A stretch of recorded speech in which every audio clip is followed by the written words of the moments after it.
Polyshep est une société qui est née sur le concept de l'impression 3D et surtout de la fabrication additive.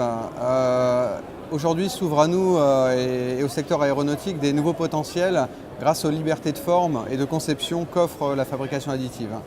Donc concrètement, ça se traduit par des pièces extrêmement complexes qui vont avoir une valeur ajoutée principalement dans le design et les matériaux que l'on va utiliser et qui vont permettre de gagner de la performance, alléger les structures, intégrer des fonctions par exemple. Ça peut être d'éviter des coûts non récurrents d'outillage, de limiter les assemblages pour améliorer la durabilité des pièces.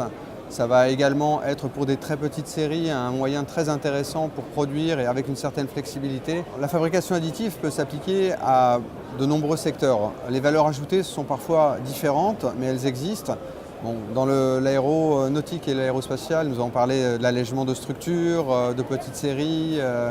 Dans le médical, ça va être principalement des implants sur mesure, donc c'est la fabrication customisée d'implants.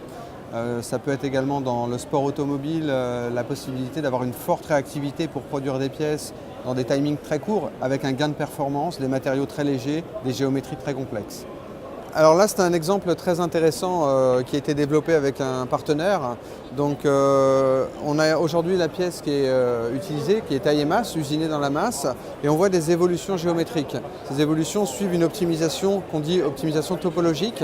Donc le principe, c'est d'alléger au maximum la structure en ne gardant la matière en quantité nécessaire que là où il la faut. Donc ce que l'on voit, c'est qu'il y a un gain de performance d'allègement ici. Donc cette pièce est imprimée en 3D, donc c'est de l'aluminium, c'est de la fabrication additive, et là donc c'est de l'usinage optimisé, mais ce gain de masse se traduit ici au travers de cette évolution de géométrie.